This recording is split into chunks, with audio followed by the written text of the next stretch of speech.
Pode? Meus irmãos, então vamos voltar aqui. A gente vai até 9 horas, não é isso? Tentar ser bem objetivo também, não é? Final aí da Semana Teológica.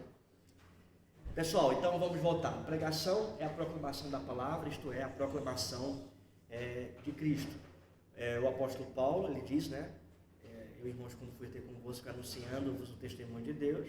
E ele diz logo de imediato, no versículo 2, que esse testemunho é Cristo. Decidi nada saber entre vós, senão a Jesus Cristo e este crucificado. Daí, ao tratar, né, sobre pregação, obviamente a gente está tratando sobre pregação cristocêntrica, certo? Quando a gente fala sobre pregação, obviamente o pensamento pregação é cristocêntrica. A pregação, ela é a apresentação de Cristo. Embora, veja, algumas pessoas vão fazer algum tipo de separação, né, de separação em relação à pregação. Por exemplo, alguns dizem assim, pregação evangelística, pregação doutrinária, pregação familiar, para a família, voltada para a família.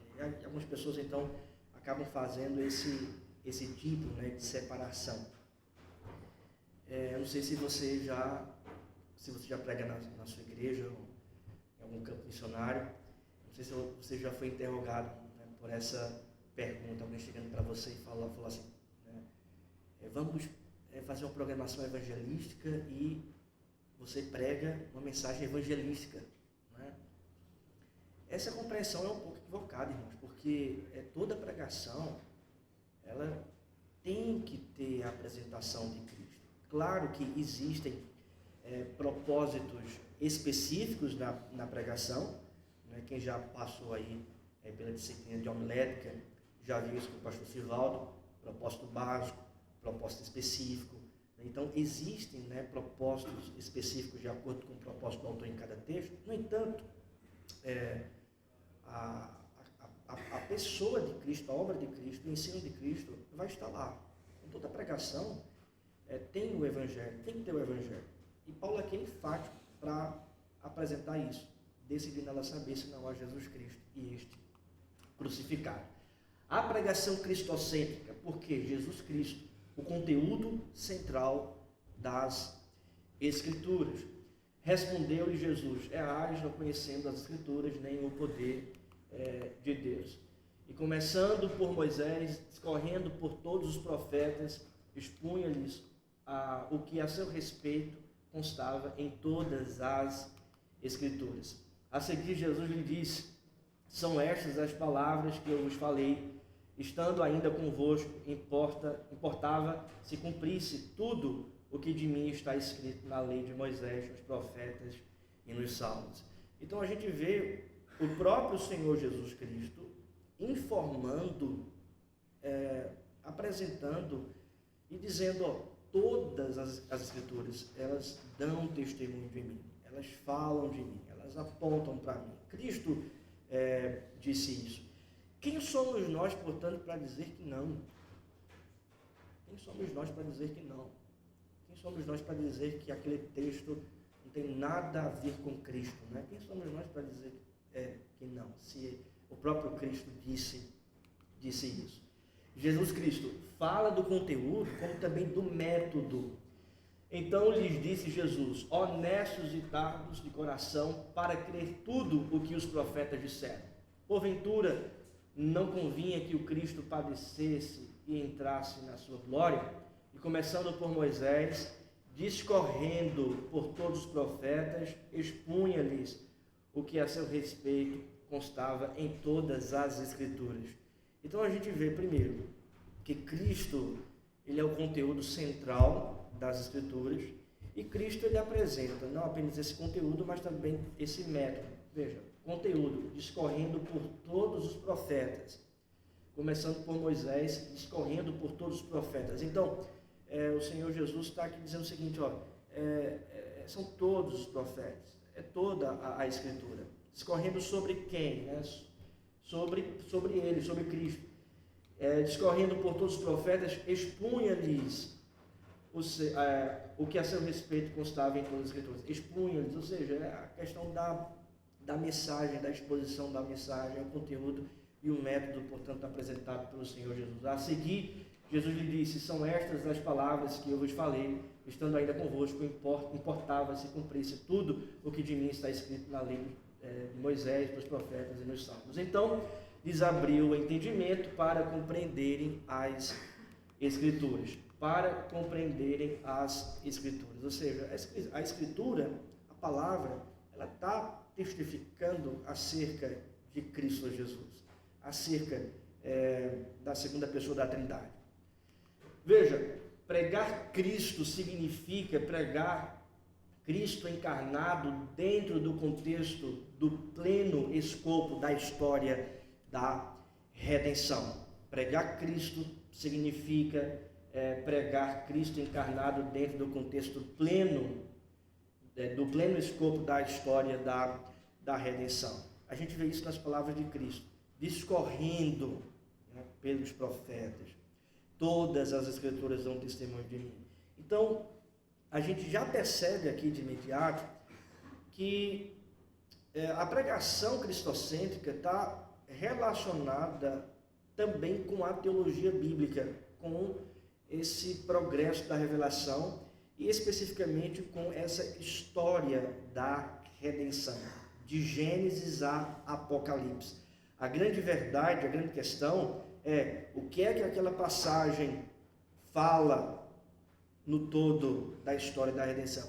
O que é que aquela passagem transmite, ensina no todo da história da redenção.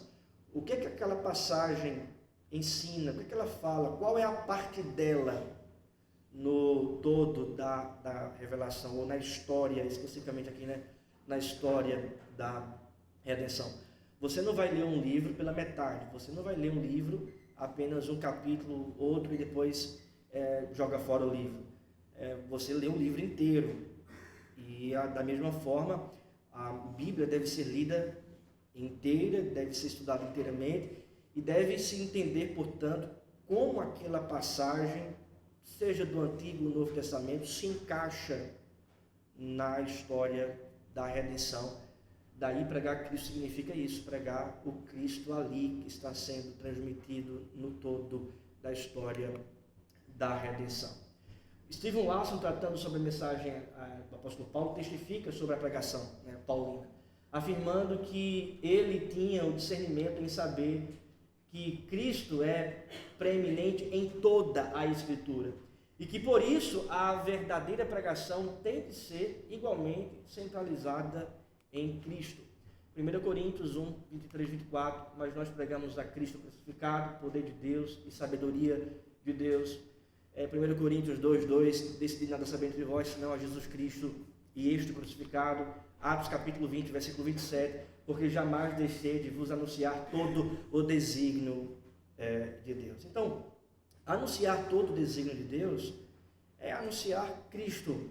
Cristo é a sabedoria de Deus, essa sabedoria que é eterna. Cristo é eterno. Algumas pessoas falam o seguinte: falar só sobre Cristo, então vai faltar conteúdo. Não, na verdade, tudo é Ele, tudo vem dele, tudo é para Ele, tudo é para a glória dele, e Ele é eterno, né? Ele é eterno. Michael Hoff, ele afirma: se sua pregação não colocar a Cristo no centro de Gênesis a Apocalipse, não importa quão boa ou útil ela seja, não é uma proclamação legítima da palavra de Deus. Se Cristo não for colocado no centro, não é uma pregação legítima da palavra de Deus. Há um autor chamado Stuart Olyott, em seu livro Pregação Pura e Simples, ele afirma: toda Escritura fala de Cristo. Toda Escritura fala de Cristo. Onde Cristo, portanto, não é anunciado, ali não há pregação cristã. Onde Cristo não é anunciado, ali não há pregação cristã. Qual a diferença de uma pregação cristã para uma pregação judaica, uma sinagoga? A diferença é Cristo. Se você pregar um sermão moralista, exemplarista, apresentando apenas lições morais para obter algum resultado, não fará diferença alguma de uma pregação numa sinagoga judaica. Eles pregam a mesma coisa. Tiram apenas lições moralistas, exemplaristas. Qual a diferença entre nós e eles? Cristo, o Evangelho, a história da redenção, a pessoa, o ensino e a obra de Cristo. Isso quer dizer que as ênfases, né, morais, os imperativos morais, eles não fazem parte do sermão? Não, fazem parte sim do sermão. Mas todo imperativo, toda exortação, toda direção, toda prática, ela sempre deriva da obra de Jesus, do ensino de Cristo, ou da pessoa de Cristo. Nunca. Tanto é que a construção das epístolas é teologia e imperativos. Não é? Teologia e imperativo. Ou seja, ensino, evangelho, teologia, graça, a obra de Cristo, explicação disso e os imperativos. Então vocês façam isso, então devem fazer isso, então consolai-vos uns aos outros. Então sede imitadores, meus imitadores assim como de Cristo é. Então sejam submissos, sujeitai-vos uns aos outros, sejam santos. Mas todo imperativo deriva do evangelho de Cristo, que é apresentado anteriormente. A construção, portanto, das epístolas reflete também a construção de um sermão, de um modo mais amplo, obviamente. Ou seja, é teologia e aplicação, teologia e os imperativos. Agora, a teologia, ela deve estar centrada na obra de Cristo, na pessoa de Cristo, no ensino de Cristo. Os imperativos, irmãos, quando são lançados longe do evangelho, longe dessa teologia cristã, vai tornar o seu sermão apenas exemplarista, moralista ou qualquer outra dessas palestras, né, que existem por aí, certo? Jay Adams, embora muito se fala de Jay Adams acerca do conselho do aconselhamento, mas a tese de Jay Adams a dissertação de doutorado, né, a tese de doutorado é sobre pregação. Então, sobre pregação, Jay Adams afirma o seguinte: se você prega um sermão que seja aceitável ao membro de uma sinagoga judaica ou de uma congregação unitariana, existe algo radicalmente errado nele. Veja, se você prega um sermão que é aceito, aprovado ou está de boa por algum judeu, em outras palavras, ou por alguém que não aceita, né, de bom grado a Trindade, por exemplo, alguma coisa está errada no seu sermão. Agora, se você pegar a maioria das pregações dos nossos dias, até mesmo dentro de contexto tradicional, você vai perceber que todas essas mensagens, todas não, grande parte dessas mensagens são aceitas em sinagogas judaicas. Especificamente, claro, quando trata aí de mensagem no Antigo Testamento. Pregação, quando verdadeiramente cristã, é distintiva, é singular. Ou seja, difere, faz um contraste entre as demais religiões e entre as demais posições, né, que se dizem evangélicas, mas contrárias ao estilo de pregação bíblica. E o que a torna distintiva é a presença que a tudo permeia do Cristo Salvador e Santificador. Jesus Cristo tem que estar no coração de cada sermão que você prega, isto é, tão verdadeiro em toda a pregação. Isso é verdadeiro em toda a pregação. Cristo, portanto, deve ser o centro, o coração do sermão. Prega a Cristo, né? Pregar a Cristo sempre e em todo lugar. Ele é o Evangelho todo. Sua pessoa, seu ofício e sua obra devem ser nosso tema único, que a tudo abarca. Quarto ponto aqui, irmãos. A mensagem do Filho e a pessoa do Filho são inseparáveis. A mensagem do Filho e a pessoa do Filho são inseparáveis. E aqui eu trato não apenas de questão de conteúdo. A questão de conteúdo eu já tratei, né? Ou seja, se você prega a palavra, você vai estar falando sobre Cristo. Mas se você prega a Cristo, de uma certa forma, a presença de Cristo está atuando na pregação fiel das Escrituras. Então, a presença de Cristo e a presença de Cristo e a pregação cristocêntrica, ou seja, a mensagem dele, são inseparáveis. Deus manifesta plenamente o poder dinâmico da palavra no Novo Testamento, ao identificar o seu Filho como divino Logos, o Verbo. Né?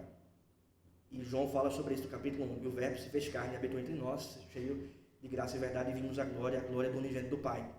Mas o Verbo estava com Deus, o Verbo era Deus e o Verbo era o próprio Deus. E todas as coisas foram feitas por meio dele. Dele quem? O Verbo. Cristo. Então, os apóstolos associam a palavra, o Verbo, né, a palavra com o próprio Cristo. Veja, não é questão apenas de conteúdo, mas é questão de atuação do próprio Cristo. Por meio da identificação do seu Filho como a sua palavra, Deus revela que a mensagem do Filho e a pessoa do Filho são inseparáveis. Disse Deus, haja luz e houve luz. Por meio de quem houve a criação? Por meio de Cristo. Cristo, portanto, é o agente de criar, né, todas as coisas. Então, é a palavra que é viva, a palavra que está atuando, o verbo que está ali atuando. Perceba, Deus revela que a mensagem do Filho, a pessoa do Filho são inseparáveis, a palavra o incorpora. Isso não quer dizer que as letras... Isso não quer dizer que as letras e o papel da Bíblia são divinos, mas que as verdades que a Escritura sustenta são veículos de Deus de sua própria atividade espiritual. Então, a palavra é o próprio Cristo, não no sentido de que a página ali é divina, né? O papel, não, mas no sentido de que esse conteúdo é também a própria atividade espiritual. É Cristo atuando na própria pregação. Como diz a Escritura, por meio de Jesus todas as coisas foram feitas. João 1:3. E ele continua sustentando todas as coisas pela palavra do seu poder, lá em Hebreus, capítulo 1:3. Conforme Bryan Chapell, o poder redentor de Cristo e o poder de sua palavra unem-se ao Novo Testamento como Logos, a encarnação de Deus, e Logos, a mensagem de Deus. Isso é bem interessante, porque a gente não está tratando apenas de conteúdo, a gente está tratando da atividade espiritual, de uma atividade espiritual, do Cristo que está atuando mediante a sua própria palavra. A presença de Cristo e o conteúdo, né, da Escritura, eles são de fato inseparáveis. São inseparáveis. De uma certa forma, irmãos, aplicando isso até mesmo para a igreja, e você pode até pensar mais sobre isso e tirar algumas implicações disso. Quando a igreja se reúne para ouvir a pregação do Evangelho, ela não está apenas ouvindo a palavra de Deus, né? Não é sobre Deus, mas ela está ouvindo a palavra de Deus, mas não apenas isso.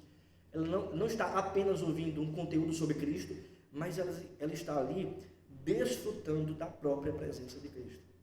Porque a palavra de Cristo e Cristo são inseparáveis.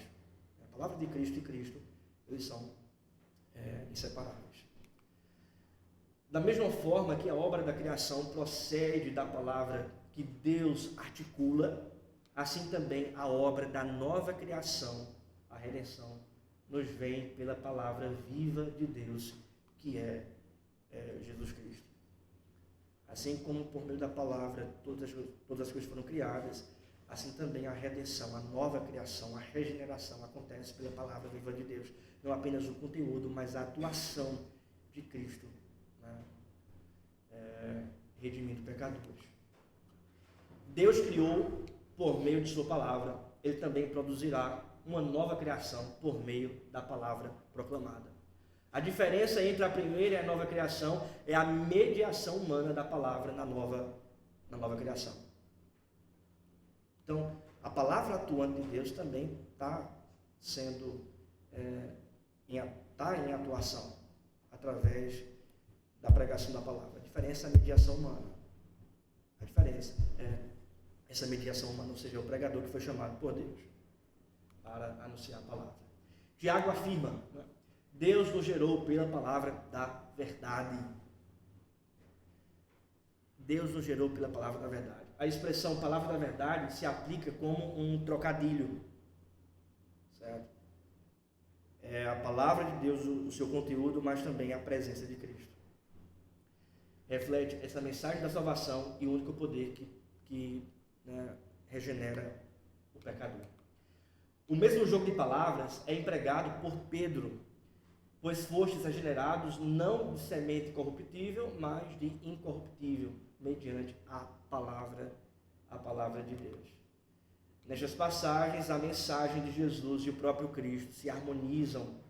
Ambos são a viva e eterna palavra de Deus, pela qual nascemos de novo. Ou seja, a palavra que gera é o Cristo que está sendo ali, né, que está atuando ali. A palavra que regenera, a palavra que põe fé no coração do pecador para que ele então creia, é Cristo que está ali atuando. A palavra que criou todas as coisas, que é Cristo, é a mesma palavra que regenera, é a mesma palavra que sustenta a igreja e a mesma palavra que está redimindo, a nova criação, né? Dando uma renovação, uma nova criação, né? Na vida de pecadores que estavam mortos em seus delitos e pecados, mas que receberam agora uma nova vida. Essa vida, portanto, ela provém da presença de Cristo atuando no momento da mensagem. Então, é algo teológico, sim, mas há esse aspecto de uma atividade espiritual, ou seja, o próprio Cristo atuando na pregação da palavra. Porque a palavra de Deus é viva e eficaz e mais cortante do que qualquer espada de 2 gumes e penetra até o ponto de dividir alma e espírito, juntas e medulas, e é apta para discernir os pensamentos e os propósitos do coração. Que palavra é essa que é viva? Que palavra é essa que penetra o coração, que invade a alma, que regenera o pecador? A palavra e Cristo, eles são inseparáveis. O conteúdo acerca do ensino de Cristo, da pessoa de Cristo, da obra de Cristo, são inseparáveis da própria presença de Cristo, da própria presença de Cristo. Mais do que mero instrumento de comunicação da vontade de Deus, a pregação é, na concepção reformada, um dos meios pelos quais Cristo se faz presente na igreja. Na concepção reformada, a pregação da palavra é um dos meios pelos quais Cristo se faz presente. Não apenas, repito, numa questão teórica, mas numa questão espiritual. Não menos real. Não menos real. Espiritual. É por isso que os reformados também, né, a teologia reformada afirma que a pregação da palavra é o principal meio de graça. E que até mesmo os sacramentos estão subordinados à pregação da palavra. Veja, se nos sacramentos Cristo está espiritualmente ali nos elementos, e a pregação da palavra é o principal meio de graça, e a pregação da palavra está acima até mesmo dos sacramentos, os sacramentos são como se fossem anexos, né, da ministração da palavra, é claro, é óbvio então, que a presença de Cristo espiritual está também na pregação da palavra. Então, a ideia equivocada que muitos crentes têm que Cristo está somente espiritualmente nos elementos, ou só quando é culto de comunhão, né, culto de ceia, é uma ideia equivocada, porque o principal meio de graça, aquilo que orquestra e direciona até mesmo os sacramentos, que é a pregação da palavra, Cristo está, sobremodo ali, também presente, espiritual e não menos real. O apóstolo Paulo gloria-se de que o esplendor de Deus brilha na face de Cristo mediante a pregação, em 2 Coríntios capítulo 4. João Calvino afirma acerca do ministério da pregação que negar esse ministério seria como que apagar a face de Cristo, que aos nossos olhos brilha pela pregação da doutrina. Os puritanos entendiam que a pregação da palavra tornou-se um sacramento verbal. Um sacramento verbal. Então a gente tem aqui, irmãos, o modelo da pregação, né, cristã. Sidney Gregorius, ele diz o seguinte: podemos definir pregar Cristo como sendo pregar sermões que integrem o modo autêntico a mensagem do texto como o clímax da revelação de Deus na pessoa, na obra e no ensino de Jesus Cristo, conforme revelado no Novo Testamento. Então, precisa-se conhecer a história da redenção, entender como aquele texto se encaixa no todo dessa história da redenção, a fim de que Cristo fique claro, tanto para você que está interpretando, como você que vai apresentar, vai pregar, e compreendendo também essa verdade da teologia bíblica, entender e identificar a pessoa, a obra e o ensino de Jesus naquela passagem que você estará pregando. Então a gente tem aqui um modelo, né, o método da pregação cristocêntrica, Cristo, né, a pessoa de Cristo, a obra de Cristo e o ensino de Cristo. A gente vê isso também, irmãos, no Catecismo, na pergunta 55. Como a palavra se torna eficaz para a salvação? O Espírito de Deus torna a leitura e especialmente a pregação da palavra um meio eficaz para iluminar, convencer e humilhar os pecadores, para lhes tirar toda a confiança em si mesmo e os atrair a Cristo, ou seja, a obra de Cristo, para os conformar à sua imagem, a pessoa de Cristo, e os sujeitar à sua vontade, o ensino de Cristo, para os fortalecer contra as tentações e corrupções, para os edificar na graça e estabelecer os seus corações em santidade e em conforto, mediante a fé para a salvação. Concluindo, gente, algumas implicações. Primeira, a pregação cristocêntrica é a única atividade da igreja que lida com a situação real do homem.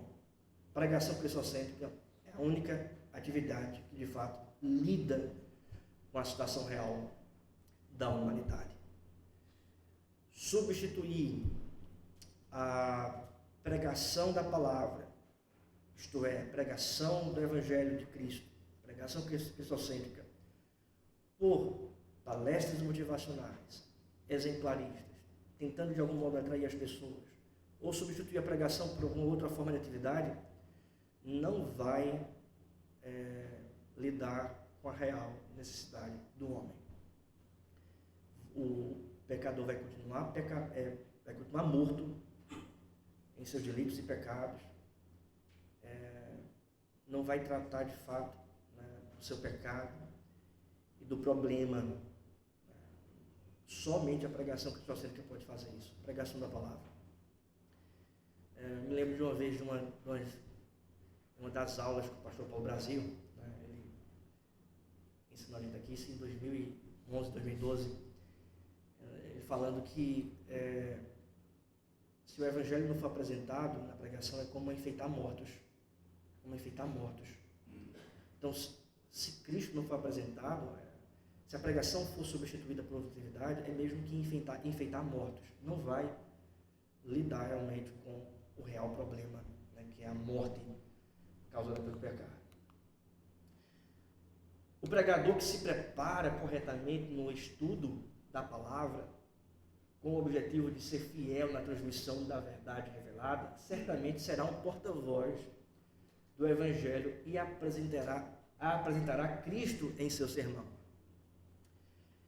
Se não proclamarmos algum aspecto das riquezas de Cristo em cada sermão, não devemos estar no púlpito. Toda a Escritura aponta para Cristo, revela Cristo, fala sobre Ele, então de algum modo Ele tem de ser apresentado. E por fim, Cristo é suficiente e irrelevante. Cristo é suficiente e irrelevante. Alguns dizem assim: nós precisamos responder às perguntas que estão sendo feitas hoje. Alguns dizem isso. Infelizmente, muitos dizem isso com base, muitas vezes, em mudar a mensagem, de adaptar a mensagem. de atualizar até mesmo o texto sagrado com vistas, entre aspas, às perguntas que estão sendo feitas hoje. Nós precisamos respondê-las. Eu vi até mesmo, gente, pessoas criticando o fato da igreja pregar as verdades reformadas, as doutrinas que foram propagadas com muita clareza na reforma protestante, por exemplo, a justificação pela fé. Eu vi uma certa crítica a respeito disso, dizendo o seguinte, a pessoa dizendo o seguinte: olha, precisamos responder às perguntas que estão sendo feitas hoje. Por quê? Porque o povo não está querendo saber sobre a justificação pela fé. Isso era uma pergunta que estava sendo feita lá atrás, mas não agora. E aí, repito, isso é um perigo muito grande, porque as perguntas que são feitas no passado, no presente e até mesmo as do futuro, elas são todas respondidas por Cristo, pelo Evangelho de Cristo, pelas doutrinas apresentadas pelos pregadores fiéis da palavra ao longo da história da igreja. Nós não precisamos nem devemos substituir a mensagem de Cristo e as doutrinas, justificação pela fé, arrependimento de pecado, santificação, regeneração, que são as doutrinas bíblicas, que são as verdades bíblicas, por outras verdades, né, até mesmo verdadeiras, né, de cunho moral, mas que não refletem o Evangelho de Cristo. Então, o segredo também para nós respondermos as perguntas que estão sendo feitas hoje é apresentar Cristo. Cristo é o suficiente, Ele é relevante. E aí eu termino com essa frase aqui de John Stott, que diz o seguinte: o Cristo crucificado e ressuscitado foi designado por Deus para ser todas as coisas para o seu povo. Cristo é suficiente, Ele é relevante, é Cristo mesmo, né? e nada mais. Amém.